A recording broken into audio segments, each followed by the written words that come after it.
ना जाने काल की कर डारे, किस विध ढल जा पासावे। अर्जी नाते सरते मौत खुड़क दी, उनानू केड़ा हासावे। फिर उनसे पूछा, क्या आप कभी प्रसन्न नहीं होते, ऐसे कैसे जी रहे हो? तब उन्होंने बताया कि मैं प्रसन्न होता हूँ, साध मिले साढ़ शादी होंदी, विछड़ द्या दिलगिरी वे, अख दे नानक सुनो जिहाना, ये मुश्किल हाल फकीरी वे। नानक साहिब जी कह रहे हैं कि जब मेरे भक्त, मेरी साध संगत यहाँ आती है सत्संग श्रवण करने के लिए, तो मेरी खुशी का कोई ठिकाना नहीं हो रहता। वो हमारे साथी है, वो हमारी खुशी है। और जब ये वापस जाते हैं संसार में यहाँ से, तो फिर मुझे दिलगिरी होती है, बहुत परेशानी, दुख हो जाता है, चिंता लग जाती है कि कहीं ऐसा ना हो ये मेरे बच्चों को, जिनको मैंने मुश्किल से मार्ग पर लाया है, सत्य बताया है, परमात्मा का सच्चा ज्ञान समझाया है, कहीं कोई काल, क्योंकि संसार में इस ज्ञान के जानने वाले व्यक्ति नहीं हैं। एक अकेला एक संत होता है जो सतमार्ग देता है, असंतों की गिनती नहीं होती। उनसे प्रभावित अन्य श्रद्धालु भी फिर उसी की बोली बोलते हैं, वही क्रियाएं करते हैं। तो नानक साहिब जी कहा करते कि मुझे फिर चिंता बन जाती है, कहीं मेरी फसल में कीड़ा ना लग जा, यानी कोई काल का दूत इनको भ्रमित ना कर दे, इनका जीवन नष्ट हो जा।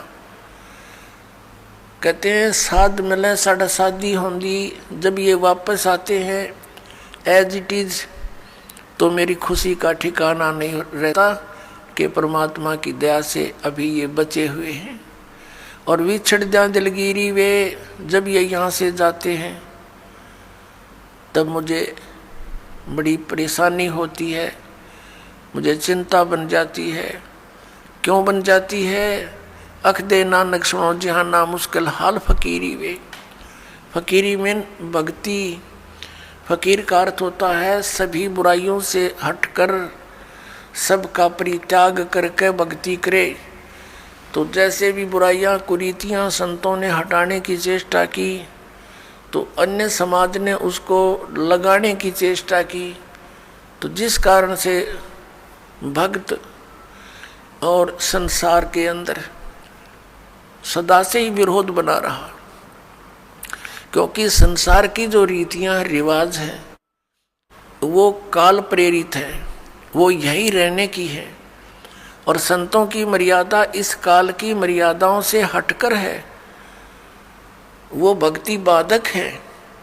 इसलिए अन्य समाज के लोग कहते हैं देखो इन्होंने तो माता धोकनी भी छोड़ दी, इन्होंने तो बाबा श्याम जी भी नहीं पूज रहे हैं, ये तो ऐसे भी नहीं कर रहे हैं, ये तो दिवाली भी नहीं मना रहे हैं, ये कैसे हो गए हैं, इन तो बट्ठा बैठा दिया।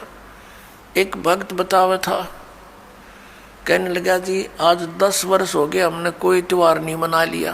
नाम लिया था उसने उस दिन, फिर वो अपने दुख गिनावा था, कह रहा था जी हमने 10 वर्ष हो गए हमारा त्यौहार नहीं मन लिया, ना होली ना दिवाली ना तीज ना कोई अन्य। क्या कारण? कि हमारा परिवार है, कभी तो हमारे घर में कोई खुद जवान भाई की मृत्यु हो जाती है, 1 वर्ष उसकी चिंता पूरी होती है, तब तक दूसरा कोई रिश्तेदार निकट में, जैसे बहन का पति मर गया, फिर त्योहार मने नहीं, फिर कोई बिल्कुल साथ में का केताऊ का मर गया जवान, फिर ऐसे फिर लड़का मर गया। 10 वर्ष हो गए हमने त्योहार नहीं मना लिया। तो फिर इन त्योहारों को किस लिए मनाते हैं? या तो फिर भी मनाओ अगर इतने कंपलसरी है तो। ये कहने का भाव ये है यहाँ कुछ मनाने की जरूरत ना है, यहाँ तो भगवान के गुण गान की आवश्यकता है। और उस समय को याद रखे, ये जाने का समय याद रखे। अब हम कितने मूर्ख बना रखे हैं। ये दास सत्संग करने जाया करता था, तो वहाँ ऐसे ही भक्तों के साथ हमारे जो एक आध भक्त नाम लेता, वहाँ पाठ करते, हम 2-3 दिन रुकते, तो एक व्यक्ति जैसे ही बुला लेते जी आज उस ज्ञान समझ लो, वो बुला ले उसको, वो बैठ कर लगा एंड बैंड बोलन। कहते भक्ति तो अपने मनमय होती है, गुरु बनाने से क्या भक्ति होती है, ले कर दे दे और करके खा ले, बस यही सब कुछ होता है। काफ़ी ऐसी ऐसी बातें करता रहा, समझाने की चेष्टा की, नहीं माना, क्योंकि उसका 10-15 किले एकड़ ज़मीन थी, अच्छा ट्यूबवेल ला रखा था खेतों में, तो उसने फिर क्या जरूरत थी, क्या आवश्यकता समझा था वो भगवान की, युवा शरीर था। काफ़ी समझाने की चेष्टा की, एंड बैंड बोलता रहा, उठ कर चला गया। खान पीन की उम्र है और भी अब फांसी लगा रहे हो आप, बीड़ी नहीं पीनी, शराब नहीं पीनी, मांस नहीं खाना, नाचना कूदना नहीं है, यूँ कह घर उठ कर चला गया। और कहता है कि भक्ति तो बुढ़ापे में करया करें, वृद्ध अवस्था हो जा। तो उसको बता भी बुढ़ापे में भक्ति कठिन हो जाएगी जब पहले से स्टार्ट ना हुई तय, क्योंकि बुढ़ापे में तो फिर सारी ये आपदाएं आती हैं, कभी आँख बनवानी, कभी दांत पड़वाने, कदे पिंडी भड़के, कभी सिर में दर्द, और बड़ा परिवार हो जाता है, कदे कोई बीमार, कोई किसी की मृत्यु, वह सारी उस वृद्ध के चोट लगा करें। और कदे खांसी सतावे, कदे और 100 समस्याएं हो जाती हैं, उठ कर बैठा जाना, और क्या पता वृद्ध अवस्था तक प्राणी जीवित रहेगा कि ना रहेगा। तो भक्ति के लिए तो संतों ने बताया है, सदग्रंथों में भी यही लिखा पाया है कि भक्ति के लिए जब भी बच्चा 3 वर्ष का हो जाए, बोलने लग जा, 3 वर्ष के बालक को उपदेश दिला देना चाहिए, जैसा भी करे वो थोड़ा बहुत करता रहेगा। क्योंकि घर में जब चर्चा चलती है, मंत्र चलेंगे तो वो भी बोलेगा, अपने आप बोलता रहेगा, बच्चे को ज़्यादा असर होता है, प्रभाव बनता है। तो 3 वर्ष तक बच्चा माता पिता के आश्रित होता है। माता पिता ने दीक्षा ले ली, मर्यादा में रहेंगे तो परमात्मा उनके उस स्तर के बच्चों की भी रक्षा करेंगे, और फिर उन बच्चों को नाम से जोड़ देना चाहिए। तो फिर क्या देखा, 1 महीने के बाद फिर उसी गांव में, नगर में जाने का परमात्मा ने संयोग बनाया, सत्संग था। तो दूसरी बार जब दास गया, वहाँ पता चला कि वो व्यक्ति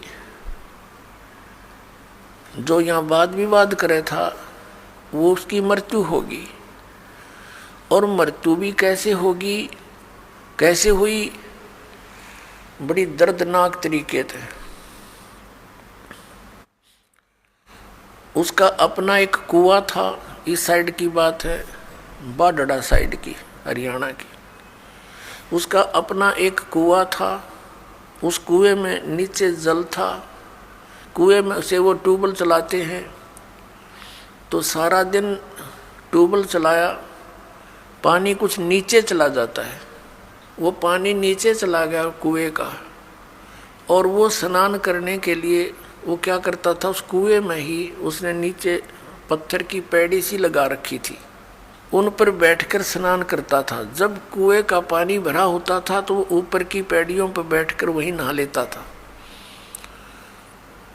और फिर क्या, उस दिन पानी गया, नीचे उतर, और उसने सोचा इस नीचे वाली पैड़ी पर बैठकर नहा लूं, और दायरा कम से कम 5 फुट नीचे।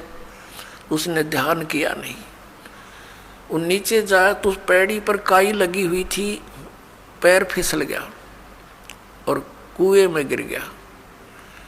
उसने चेष्टा की पैड़ी को पकड़ने की, वो उसके हाथ की रेंज से बाहर हो गई और उसके अंदर वो डूब कर मर गया। सारी रात ढूंढते रहे उनके घर वाले, बच्चा आया नहीं, कहाँ गया, कैसे है। खोजते खोजते सुबह देखा तो कपड़े और जूते बाहर रखे हैं, अंदर कुएं में मर कर ऊपर तैर रहा है। जब उसको देखा कि उसके हाथों की ने जो कोशिश की उसने पकड़ने की किसी वस्तु को, कुएं की अंदर की साइड पर पक्की थी वो, उस पर काई लगी हुई थी, उसके अंदर से उसी उंगलियों के निशान गड्ढे हुए थे कि किसी प्रकार पकड़ दो, निशान थे, और वो मृत्यु को प्राप्त हुआ। इससे ये ज्ञान समझ में आना चाहिए कि किस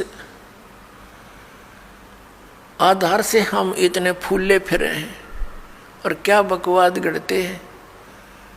अब वो वृद्ध होया ना, भक्ति उसने करी नहीं, अब पता नहीं कहाँ धक्के खाता फिरेगा, कोई गधा बनेगा, कुत्ता बनेगा। तो पुण्यात्मा इन बातों को याद रखे। अब उसकी मौत क्यों कर हुई होगी, आसानी से नहीं हुई होगी। रोया होगा, चिंगाड़ा होगा, नो चिल्लाया होगा, बचा लो बचा लो। बचानी है कोई याद भी ना करे, वहाँ कौन बचावे, वहाँ भगवान बचावे, अठा के बाहर ले आवे। उस समर्थ शक्ति की ओट होता है, उसका सहारा मिले।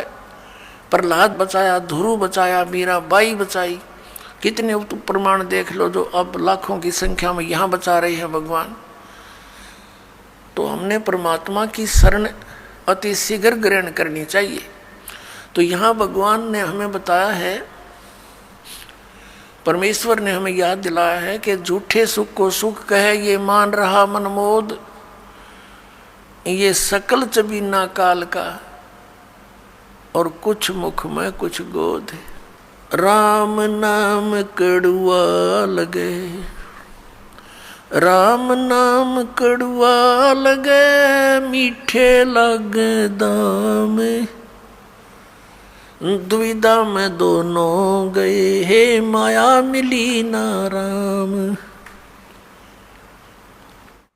ये दास एक, जब हमारे पूज्य गुरुदेव जी सतलोक चले गए, उनका एक आश्रम बना हुआ है तलवंडी भाई,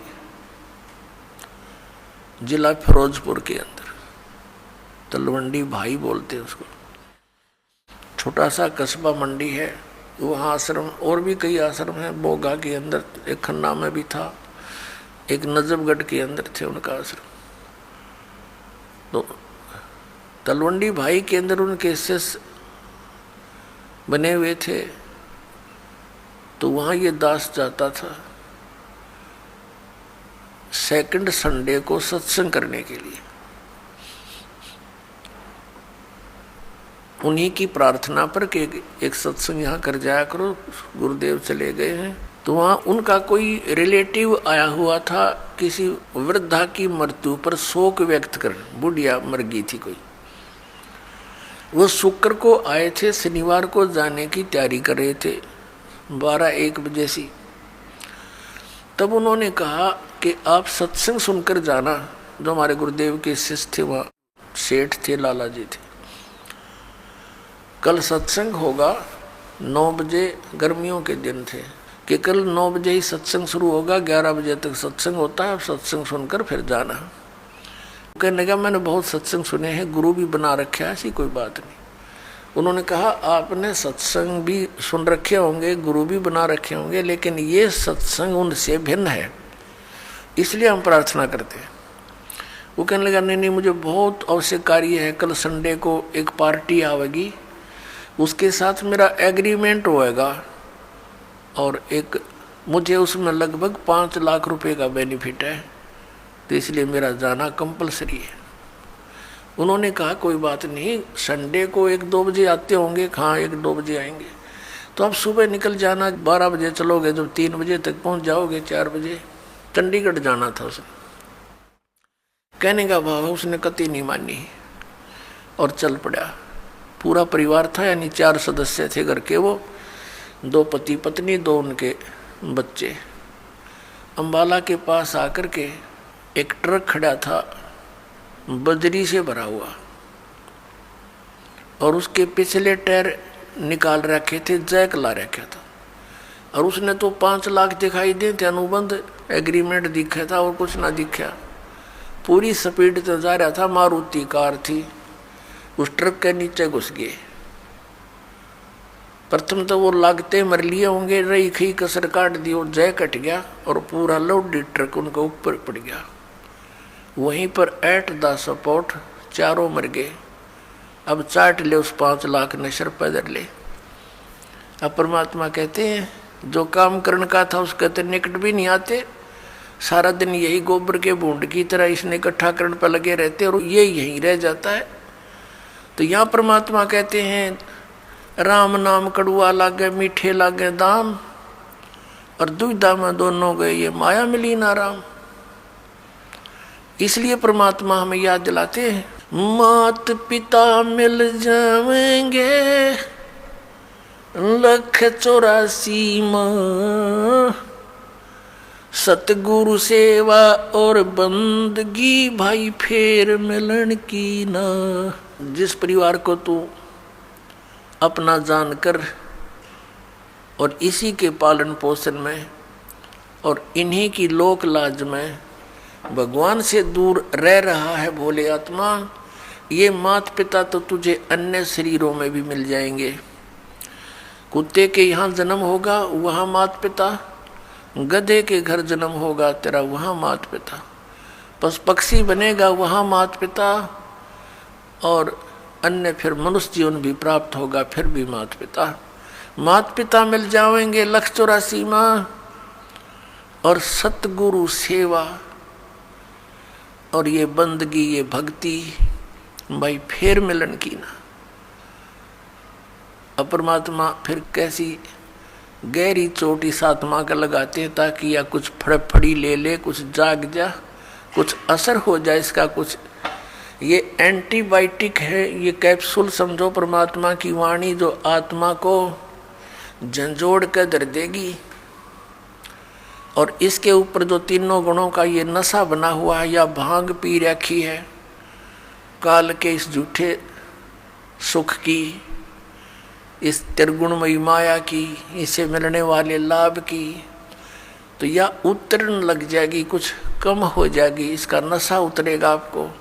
परमात्मा कहते हैं कबीर ये माया अटपटी और सब घट आन अड़ी, किस किस न समझाऊं या कुएं भांग पड़ी।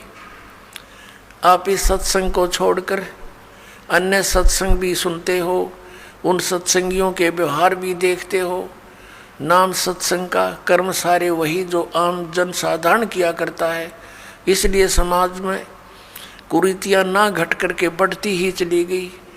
ऐसे ही ये भ्रष्टाचार भी बढ़ता ही चला गया, दुराचार भी चरम सीमा पर पहुंच गया, अत्याचार, लूट खसोट, रिश्वतखोरी। तो क्या फायदा हुआ? इतने संत और भक्तों की गिनती नहीं और असर इतना भी नहीं किसी के। कारण क्या है कि वो संत नहीं, और संत के आदेश बिना विकार छूट नहीं सकते। संत का वचन में परमात्मा की दया होती है, उसके ही वचन से, उसकी सत्संग सुनने से प्रभाव बनता है। तो वो संत नहीं है, वो दिखे संत, क्योंकि ऊपर के दिखावे से या इस सत्संग वचन सुना देने से संत नहीं होता। संत के बहुत ही ज़्यादा गहरे जो लक्षण होते हैं वो जन साधारण की पहुंच से दूर होते हैं। एक तो संत का ज्ञान से पहचान होता है, संत की और असंत की उसके वचनों से, उसके सत्संगों से पहचान होती है। और सदग्रंथों में तो और भी बहुत सी पहचान बताई हैं कि उल्टे लटके हुए संसार रूपी वृक्ष को जो भिन्न भिन्न बता देगा स वेदवित वो तत्वदर्शी संत है। गीता जी अध्याय नंबर 15 के श्लोक नंबर 1 में यही ज्ञान दिया है। और संत की और असंत की पहचान उसके ऊपर के दिखावे से नहीं होती, ऊपर के आडंबर से नहीं होती, उसके ज्ञान से होती है।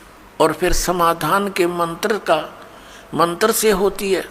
ज्ञान भी सुन सुना कर कोई किसी से मिलता जुलता कह सकता है, लेकिन उसके पास उस रोग के नाश करने की, इस हमारे जन्म मृत्यु के रोग का नाश करने की और प्रारब्ध के अंदर आने वाले कष्टों का निवारण करने की औषधि नहीं है, वो सही मंत्र नहीं है, तो कितनी ही बातें बनाता रहे वो संत नहीं है।